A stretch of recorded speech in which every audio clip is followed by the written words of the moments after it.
Once upon a time, in the kingdom of Eldoria, nestled between snow-capped mountains and emerald forests, there lived a princess named Seraphina.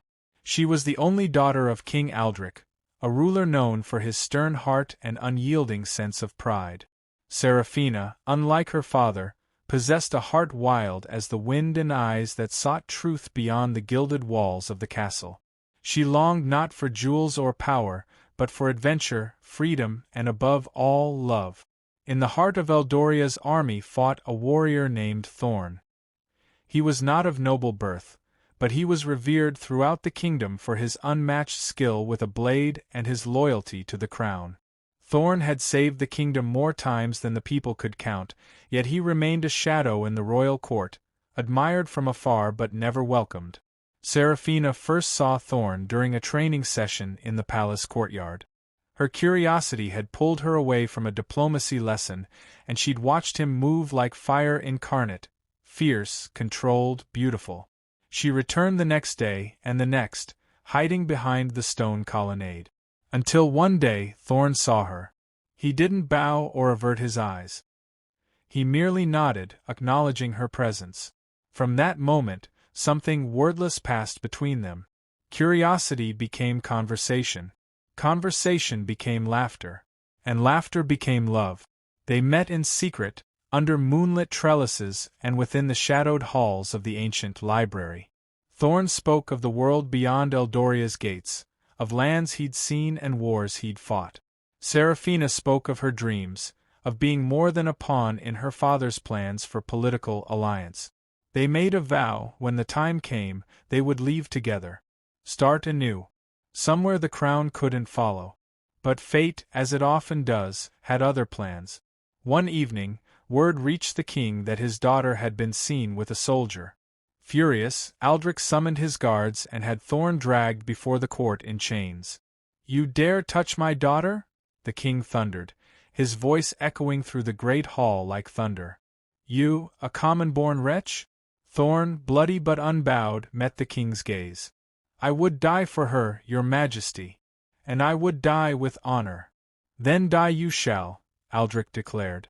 Seraphina burst into the hall then, her hair unbound and eyes ablaze. "If he dies, I will never forgive you."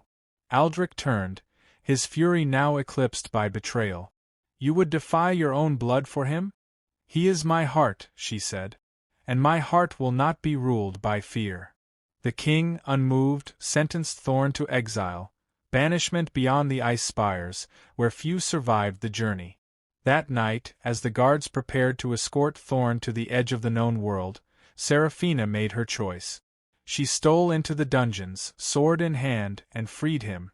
Together, they rode through the castle gates, the cold wind biting at their faces, the alarm bells ringing behind them. They traveled east, beyond the reach of Eldoria, into wild lands and stranger kingdoms. In time, Seraphina and Thorn became legends. They built a home in the forested realm of Verea, a kingdom that had no king, only council and people who valued courage and truth. They lived not as ruler and subject, but as partners, their love a flame that warmed even the darkest winters. Back in Eldoria, King Aldric ruled for many more years, his heart growing colder with each passing season. He never spoke of Seraphina again, but those who served in the castle swore that, sometimes, late at night, they saw him standing alone on the balcony, staring into the east, toward the mountains, toward the daughter who had chosen love over duty. And far, far away, under the stars of another sky, the princess and her warrior lived not happily ever after, but freely, fiercely, and together. Years passed like the slow turning of seasons. In the forest realm of Verea, Princess Seraphina and Thorn carved out a life rooted in peace and purpose. They were no longer just lovers in hiding, they became leaders, protectors of the people who had taken them in. Seraphina used her royal knowledge to bring order and diplomacy to the scattered forest clans, while Thorn trained a new generation of warriors, not for conquest, but for protection. The people of Verea came to call them the Fire and the Shield. But peace, like all things, is a fragile creature. One evening, as the twin moons rose pale and watchful over the treetops, a rider arrived at their woodland stronghold, half frozen and bleeding.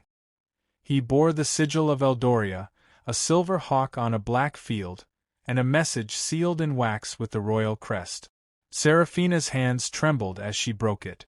To the one who was once my daughter. Eldoria stands on the brink. The north has fallen to a power long thought dead. The black flame has returned. We are betrayed from within. I write not as your father, but as your king. Come home. Aldrich. The black flame. It was a name out of nightmares, an ancient order of sorcerers once vanquished by Eldoria's founders. Their return meant ruin. Seraphina stared into the fire that night, silent. Thorn watched her, his jaw tight. He knew her heart better than anyone, and he saw it warring with itself. Don't, he said quietly. You don't owe him anything. Seraphina looked up, eyes haunted. It's not about him. It's about the people. If Eldoria falls, the flame will spread, here, to Verea, to every free land. Thorn nodded slowly. Then we ride. Returning to Eldoria was like stepping into a memory turned to ash. The once golden kingdom was dimmed with soot and sorrow. The streets of the capital were eerily quiet, the market stalls empty, the towers cracked from siege. And at the heart of it all, the castle loomed, half in ruin, its western wing blackened from fire. King Aldrich was a ghost of the man he had once been. His hair had gone to silver, his face drawn and hollow. When he saw Seraphina, something in his stone heart cracked, but he said nothing of love or regret. Only, you came. And she nodded. I came for them. Not for you. He did not flinch. Good. Together they faced the truth. The flame had infiltrated the High Council. 3 noble houses had turned traitor, swayed by the promise of power beyond death. Eldoria's army was broken, its mages scattered. The Black Flame had found a leader, a masked figure known only as the Hollow King, who wielded ancient magic and commanded legions of shadowborn warriors. Worse still, the flame had begun to raise the dead. Over the following months, Seraphina and Thorn became the heart of a rising resistance. Refugees poured into the last safe cities. Old alliances were rekindled. Elven archers from the Moonwood came south. The river folk of Naugr sent boats loaded with food and steel. Even the dwarves of the Iron Hollow offered aid, their long-held grudges buried for the greater good. It was during a scouting mission that Thorn came face to face with the Hollow King for the first time. They clashed beneath the ruins of an old watchtower, swords ringing in the frozen dusk. But the Hollow King's blade burned black with cursed flame. Thorn fought like a man possessed, but he was outmatched. Just before the killing blow, a flare of golden light shattered the sky. Seraphina had come. She stood with a staff carved from the World Tree, gifted by the Druids of Verea. Light burst from her, fierce and radiant, driving the Hollow King back into shadow. But not before he spoke, voice hollow and mocking. You are your father's daughter after all. Proud, blind, and doomed. The war raged for a year and a day. Battles were won and lost, cities defended and abandoned. In the deepest winter, the flame breached the castle gates. The final battle was fought in the throne room of Eldoria itself, the stained glass shattered, the great banners torn. Aldrich fought beside his daughter in the end, wielding a relic blade that had once belonged to his grandfather. He died not a king, but a warrior, cut down by the Hollow King himself as he shielded Seraphina from a killing curse. Thorn, bloodied and furious, faced the Hollow King one last time. Their duel was like thunder, steel against flame, rage against cold purpose. Seraphina, her father dying in her arms, whispered a single word, "Now," and the light returned. She rose, magic roaring from within her, and with Thorn by her side, they shattered the Hollow King's mask. Underneath was a boy, no older than Seraphina, twisted by magic, eyes full of sorrow. He whispered, "Thank you," and turned to dust. When the war was over, Eldoria knelt to their true queen.